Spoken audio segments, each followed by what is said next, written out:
Hello, xin chào các bạn đã quay trở lại với review 5 phút.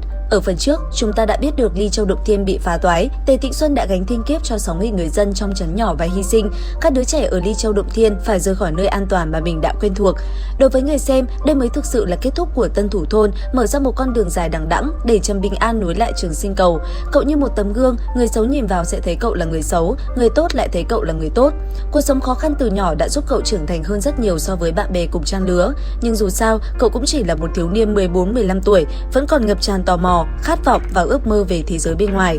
Cậu luôn tin rằng trong thế giới này, đúng là đúng, sai là sai, mọi việc đều cần được sắp xếp theo trình tự, có trước có sau, chẳng hạn như trong câu, một người đáng trách thì tất có chỗ đáng thương. Theo Trần Bình An, trước tiên phải xử lý phần đáng trách rồi mới xét đến phần đáng thương. Suốt quá trình dẫn đám học sinh của Tề Tịnh Xuân đi cầu học xa nhà và một mình đến kiếm khí trưởng thành để giao kiếm cho Ninh Diêu, Trần Bình An đã gặp rất nhiều người, tốt, xấu, mạnh, yếu, có người thích nói đạo lý, có kẻ thì không.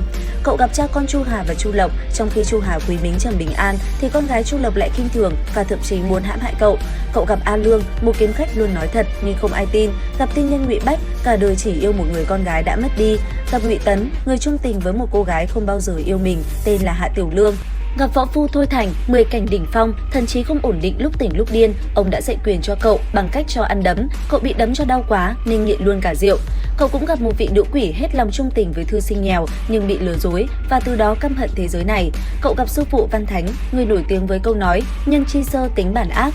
Gặp Trương Sơn Phong, người không bao giờ tin sư phụ mình mạnh dù ông ta thực sự rất mạnh, và gặp Từ Viễn Hà, người tuy cảnh giới không cao nhưng hiệp nghĩa lại rất cao. Chưa dừng lại ở đó, Trần Bình An còn gặp kiếm khách Tống Văn Thiêu, người giúp cậu hiểu được giang hồ tiêu sái, giúp cậu nhận ra rằng thích một cô gái thì phải nói ra được là thành công một nửa rồi. Khi đến Lão Long Thành, nam chính gặp Phú Nam Hoa và suýt bị một kiếm tu 13 cảnh tên Đỗ Mậu cho đi bán muối, nhưng cuối cùng người đi bán muối lại là Đỗ Mậu, gặp được một vị sư huynh khác tên là Tả Hữu. Sau đó, cậu đi kiếm khí trưởng thành lần thứ nhất, đưa kiếm và tỏ tình với Ninh Diêu. Tưởng chừng như bị từ chối nhưng cuối cùng lại thành công. Khi ấy, Trần Bình An chỉ mới ở 4 cảnh võ phu. Tuy nhiên, cậu bị một thiên tài võ đạo mạnh nhất từ trước tới nay tên là Tào Từ cùng cảnh giới đấm cho không chừa phát nào. Từ đó, mở ra trận chiến sau này có tên là trận chiến giữa áo xanh và áo trắng. Trong trận chiến đó, Trần Bình An cứ nhằm mặt Tào Từ mà đấm, nổi tiếng khắp thiên hạ. Cũng tại đây, Trần Bình An đã hứa với Ninh Diêu rằng lần sau đến gặp cô, cậu ít nhất sẽ ở 7 cảnh võ phu để cùng cô ra ngoài thành chiến đấu với yêu tộc. Hẹn ước này có thời gian là 10 năm. Từ đó, cậu từ một thiếu niên luyện quyền chỉ để sống sót đã có mục đích khác, một lời hứa với người con gái mình thương. Trở về từ kiếm khí trưởng thành, Trần Bình An đi qua một phúc địa tên là Ngậu Hoa, nơi cậu bị những kẻ mạnh nhất ở đây truy sát.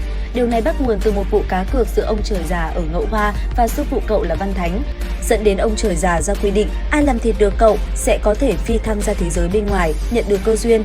Sau đó là cận cảnh thiếu niên mặc áo trắng mang tên Trần Bình An, một mình bán hành cho cả Ngậu Hoa phúc địa. Sau chiến thắng ấy, cậu được nối lại Trường Sinh Cầu, mang theo một bé gái tên Bùi Tiền cùng 4 người mạnh nhất trong lịch sử Ngậu Hoa phúc địa trở lại hạo nhiên thiên hạ. Không lâu sau, Trần Bình An đến Thư Giản Hồ, nơi mà Tiệt Giang Chân Quân Lưu Trí Mậu dẫn mẹ con Cố Sán đến. Tại đây, cậu bị sư huynh Thôi Sảm tính toán cho tan nát tâm can, khiến nhân sinh quan của Trần Bình An vỡ nát rồi được xây dựng lại. Đó là bước ngoặt tinh thần, biến cậu từ một thiếu niên thành một người đàn ông. Thế giới này không đơn giản như những giấc mơ, không phải lúc nào đúng là đúng, sai là sai, mà cuộc sống là một mạng lưới phức tạp, đan xen và chồng chéo nhau. Những tháng ngày sau đó, Trần Bình An liên tục trải qua các sự kiện, đi qua nhiều châu thành, gặp thêm rất nhiều con người thiện ác và cậu không ngừng mạnh lên. Tất nhiên, cậu cũng gặp được những tuyệt sắc gia nhân, có người làm cậu rung động, có người thì không, nhưng Trần Bình An luôn thủ vững bản tâm.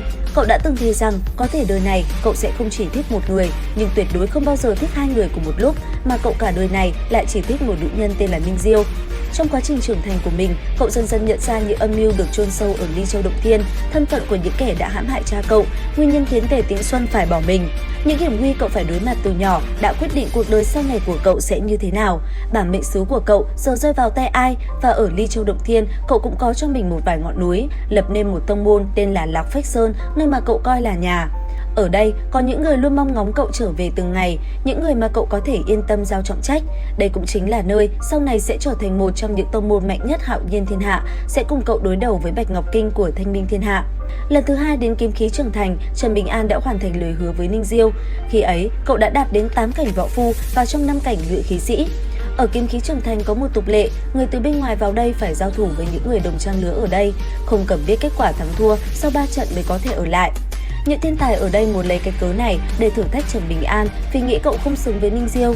Nhưng cuối cùng, tất cả đều phải kính phục cậu vì trong suốt những năm tháng sinh tử, Trần Bình An đã trở nên mạnh mẽ vượt trội cả về tâm tính, thực lực lẫn thủ đoạn. Trong khoảng thời gian đầu ở Kiếm Khí Trưởng Thành, Trần Bình An như trở thành một con người khác, cậu như một làn gió mới thổi vào nơi đây. Cậu mở một quán rượu, quen mặt với rất nhiều kiếm tu, cậu thậm chí mở hội đánh cuộc đủ thứ trên đời, lại nổi tiếng sợ vợ nên dần dần được mọi người biết đến vì sự bẩn bựa của mình.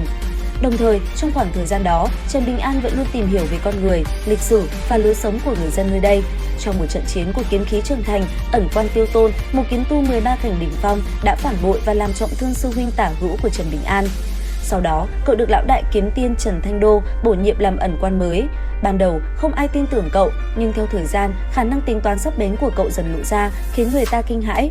Dường như cậu hiểu rõ từng kiếm tu ở đây hơn cả bản thân họ, từ tính cách, phong cách chiến đấu đến bản mệnh thần thông của phi kiếm.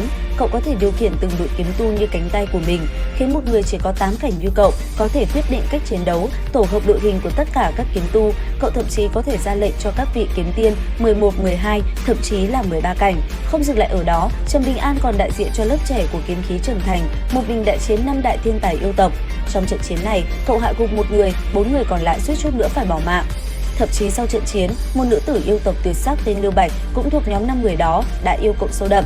Tuy nhiên, tình cảm của cô dành cho Trần Bình An lại là một sự giằng xé giữa yêu và hận, khiến cậu trở thành tâm ma của cô. Nhờ sự tính toán vô cùng chuẩn xác của Trần Bình An, Kiếm Khí Trưởng Thành đã có thể trụ vững thêm 5 năm.